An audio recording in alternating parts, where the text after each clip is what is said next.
हर कत्ल के बाद एक चिट्ठी, हर चिट्ठी में अगली मौत का ऐलान। लेकिन असली खेल तब शुरू हुआ जब कातिल पकड़ा गया।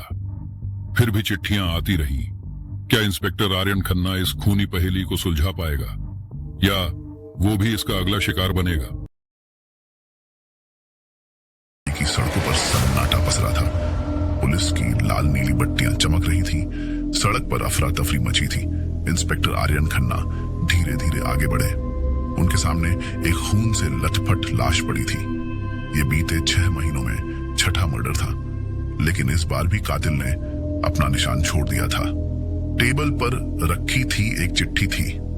आर्यन ने दस्ताने पहने और कांपते हाथों से चिट्ठी खोली। कातिल का वही अंदाज, लाल स्याही में लिखे शब्द। क्या तुम अब भी मुझे पकड़ने का सपना देख रहे हो इंस्पेक्टर? अगला शिकार चुन लिया गया है। 7 फरवरी रात 3 बजे। इंतजार रहेगा। आर्यन ने चिट्ठी को कसकर पकड़ा। उनके चेहरे पर गुस्से और बेबसी की मिलीजुली लहर साफ झलक रही थी। उनके साथी सुबोध ने धीरे से कहा, यह हमें फिर से चुनौती दे रहा है सर, इस बार इसे रोकना ही होगा। लेकिन सवाल यह था, अगला शिकार कौन था? और सबसे अहम, कातिल कौन था? अगला कदम। आर्यन ने अब तक के सभी मर्डर केस फाइल्स फिर से खंगालनी शुरू की। हर कत्ल में एक बात कॉमन थी, मर्डर के बाद एक चिट्ठी छोड़ दी जाती थी। हर बार कातिल अगली हत्या की तारीख और समय बताता था, लेकिन लोकेशन नहीं। ये हमें जानबूझकर गुमराह कर रहा है। आर्यन को समझ आ चुका था, यह मर्डर सिर्फ कोई सनक नहीं, बल्कि एक खेल था। 7 फरवरी, घड़ी की सुइयां मौत की ओर बढ़ रही थी। रात 2:45 बजे पुलिस ने शहर के कई इलाकों को कवर कर लिया था। लेकिन फिर ठीक 2:59 AM पर पुलिस कंट्रोल रूम में एक कॉल आई। बांद्रा के होटल रिवेरा में एक कत्ल हो गया। आर्यन का दिल तेजी से धड़कने लगा। यह कैसे हो सकता है? हम फिर चूक गए। होटल के कमरा नंबर 702 में घुसते ही खून से सनी लाश दिखी और उसके सिरहाने वही लाल स्याही में लिखी चिट्ठी। अफसोस, तुम एक बार फिर लेट हो गए। अगली बार और तेज दौड़ो इंस्पेक्टर। अब आर्यन ने बिछाया अपना जाल। अब आर्यन ने एक फर्जी चिट्ठी मीडिया में लीक करवाई। इसमें बताया गया कि अगला मर्डर कोलाबा में होगा। असल में पूरी पुलिस फोर्स बांद्रा के उसी होटल में छिपी थी जहां कातिल पिछली बार आया था। रात 2:55 पर एक आदमी धीरे से होटल के अंदर घुसा। उसके हाथ में दस्ताने थे और जेब में एक चाकू। जैसे ही उसने कमरे का दरवाजा खोला, गिरफ्तार कर लो इसे, पुलिस ने उसे घेर लिया। अब सच सामने आ चुका था कि कातिल कौन था। वह कातिल था अनिरुद्ध सिन्हा, एक साइकोलॉजिस्ट जो मानसिक बीमार अपराधियों का इलाज करता था। लेकिन अंदर ही अंदर वो खुद एक साइकोपैथ था। जब पुलिस ने उससे पूछा, तुमने ये सब क्यों किया, तो उसने बस एक बात कही, तुमने मुझे पकड़ तो लिया, लेकिन क्या अगला कातिल तुम्हारे करीब नहीं है? आर्यन के रोंगटे खड़े हो गए। 12 फरवरी रात 11:30 पर पुलिस स्टेशन में एक चिट्ठी आई। इस बार की चिट्ठी में किसी का चेहरा कटा हुआ था और दीवार पर खून से लिखी गई एक चेतावनी थी। तुमने सोचा कि खेल खत्म हो गया, पर खेल अभी शुरू हुआ है इंस्पेक्टर। आर्यन के दिल में हलचल मच गई। क्या कातिल अब भी कहीं छुपा था?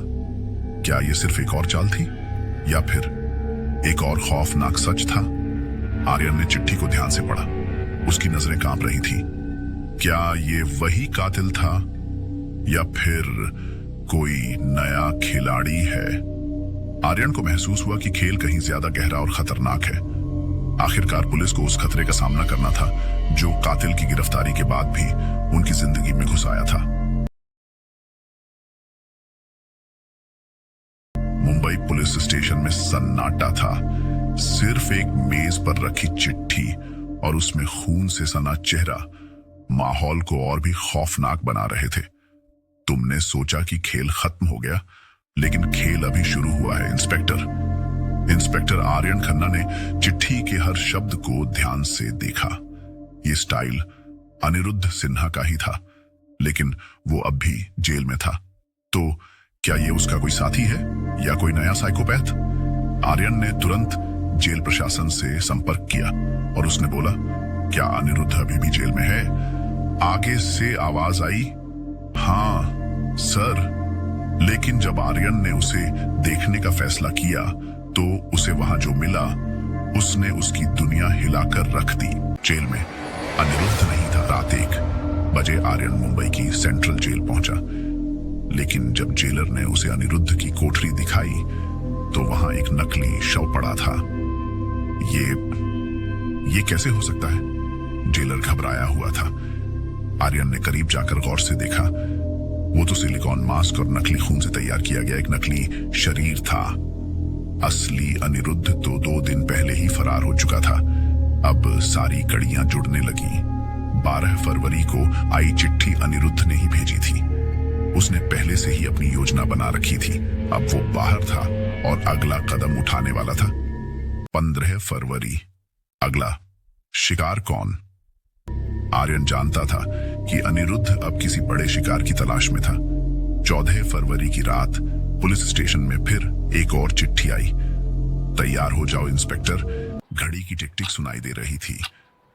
शिकार तुम्हारे ही सामने होगा। सोचली के साथ एक फोटो थी। वो फोटो राघव की थी। राघव? आर्यन चिल्लाया। राघव उसका सबसे भरोसेमंद साथी था। अगर अनिरुद्ध उसे निशाना बना रहा था तो अब वक्त बहुत कम था। 15 फरवरी रात 2:55 पर मौत के करीब राघव को एक सुरक्षित स्थान पर ले जाया गया। लेकिन ठीक रात 2:55 पर आर्यन को एक फोन आता है। इंस्पेक्टर साहब, आपका दोस्त हमारे पास है। आर्यन के शरीर में बिजली सी दौड़ गई। कौन बोल रहा है? खेल का असली मास्टरमाइंड। खेल अभी खत्म नहीं हुआ। अब सवाल यह था, क्या अनिरुद्ध अकेला था या इसके पीछे कोई और भी था? और सबसे बड़ा सवाल, क्या आर्यन अपने सबसे करीबी दोस्त को बचा पाएगा? इंस्पेक्टर आर्यन खन्ना का दिमाग तेजी से दौड़ रहा था। फोन के दूसरी तरफ राघव की दबी हुई चीखें फोन में गूंज रही थी। सर, जल्दी करो, ये लोग। और अचानक कॉल कट गया। आर्यन की आंखों में गुस्से और बेचैनी का तूफान उमड़ पड़ा। उसने तुरंत ट्रेसिंग टीम को कॉल किया और कहा, इस नंबर की लोकेशन चाहिए अभी। ट्रेसिंग टीम ने तुरंत काम शुरू कर दिया, लेकिन कॉल एक बर्नर फोन से किया गया था। यह पहले से प्लान किया गया था। फिर अचानक एक और चिट्ठी। बहुत देर हो रही है इंस्पेक्टर, ठीक 4:20 पर वड़ाला डॉक्स पर आ जाओ, और अगर अपने दोस्त को जिंदा देखना चाहते हो तो अकेले आओ। आर्यन वड़ाला डॉक्स निकल गया। सुबह की 4:10 पर आर्यन अपनी गाड़ी से वड़ाला डॉक्स पहुंचा। वह जगह सुनसान थी और दूर खड़े एक जहाज की हल्की रोशनी दिख रही थी। तभी जहाज के किनारे एक परछाई हिली। आर्यन सर, बचाओ। तभी एक अंधेरे कमरे में राघव एक कुर्सी से बंधा हुआ था। उसके माथे से खून बह रहा था और सामने अनिरुद्ध खड़ा था, हाथ में एक चाकू लिए हुए, लेकिन उसके चेहरे पर एक अजीब सी मुस्कान थी। मैंने कहा था ना, खेल अभी खत्म नहीं हुआ, अनिरुद्ध एक ठंडी आवाज में बोला। आर्यन ने अपनी गन निकाली। खत्म कर दो इस ड्रामे को, अनिरुद्ध। लेकिन तभी अंधेरे से एक और परछाई उभरी। ओ इंस्पेक्टर, तुम अब तक इसे सिर्फ एक अकेला खेल समझ रहे थे? आर्यन ने गौर से सुना। यह आवाज जानी पहचानी थी। वो आवाज थी डीसीपी नील अरोड़ा की, मुंबई पुलिस का एक चर्चित नाम, आर्यन का सीनियर और अपराधियों के लिए खौफ का दूसरा नाम। तुम? आर्यन की आंखें अविश्वास से फैल गईं। हाँ आर्यन, अनिरुद्ध सिर्फ एक मोहरा था, असली मास्टरमाइंड मैं हूं। अब सच सामने आ चुका था। यह खेल सिर्फ एक पागल साइकोपैथ का नहीं था, बल्कि पुलिस के सिस्टम के अंदर छिपे एक मास्टरमाइंड का भी था। सच से पर्दा उठा। लेकिन तुमने ये सब क्यों किया? आर्यन ने गुस्से से पूछा। नील हंस पड़ा। तुम समझ नहीं रहे आर्यन, ये सिर्फ मर्डर नहीं थे, ये एक सफाई अभियान था। मैं उन लोगों को खत्म कर रहा था जो सिस्टम के लिए खतरा थे। तो तुमने इन हत्याओं को एक साइको किलर का रूप दे दिया। बिल्कुल, और अनिरुद्ध को भी मैंने ही जेल से निकलवाया। अब आर्यन के सामने असली दुश्मन खड़ा था। अब सवाल ये था, ये खेल कौन जीतेगा? नील ने अपनी गन निकाल ली। अब वक्त है आखिरी चाल का आर्यन। देखता हूं तुम मुझे रोक पाते हो या नहीं। अचानक एक गोली चली, लेकिन ये गोली किसने किस पर चलाई? क्या आर्यन ये खेल जीत पाएगा या लेटर किलर की ये आखिरी चाल उसे मात दे देगी? सवाल बहुत सारे थे, लेकिन गोलियों की गूंज से वडाला डॉक्स में सन्नाटा फैल गया। आर्यन ने अपनी गन कसकर पकड़ी थी। सामने नील अरोड़ा जमीन पर गिरा पड़ा था, उसके सीने से खून बह रहा था। अनिरुद्ध पीछे हटने लगा, लेकिन तभी आर्यन ने दूसरी गोली उसकी टांग पर चलाई और वह दर्द से चीखते हुए जमीन पर गिर पड़ा। राघव अब भी कुर्सी से बंधा हुआ था, लेकिन उसकी आंखों में उम्मीद की चमक थी। आर्यन तेजी से उसकी तरफ बढ़ा और रस्सियां खोलते हुए कहा, अब खेल खत्म हुआ राघव। नील के होंठों पर अब भी एक हल्की मुस्कान थी। तुम सोचते हो कि ये खत्म हो गया? उसने फुसफुसाया, लेकिन असली खेल अभी बाकी है आर्यन। ट्रस्ट। आर्यन ने गुस्से से उसकी ओर देखा। बस बहुत हुआ, तुमने अपने पद और वर्दी दोनों को गंदा किया। नील की सांसें धीमी हो रही थी, लेकिन उसके चेहरे पर डर नहीं था, बल्कि एक अजीब सा सुकून था। अगर तुम सोचते हो कि मैंने ये केस सुलझा दिया, तो तुम अब भी इस खेल को नहीं समझे इंस्पेक्टर। आर्यन ने कहा, खेल खत्म हो गया नील, पुलिस आने ही वाली है और इस बार कोई नहीं बचेगा। नील मरते हुए बोला, अगर तुम ये सोच रहे हो कि खेल खत्म हो गया, तो तुम अगला खतरा देख नहीं रहे। तभी पीछे खड़े अनिरुद्ध ने अचानक हंसते हुए कहा, खेल खत्म नहीं हुआ इंस्पेक्टर आर्यन, मैं तो बस एक मोहरा था। असली मास्टरमाइंड अब भी बाहर है। आर्यन का दिल एक पल के लिए कांप उठा। तो बताओ वो कौन है? अनिरुद्ध मुस्कुराया, उसकी आंखों में एक अजीब सा पागलपन था। तुम खुद उसे ढूंढ लोगे इंस्पेक्टर, वो तुम्हारे आसपास ही है। तभी पुलिस की गाड़ियां दूर से आती दिखी।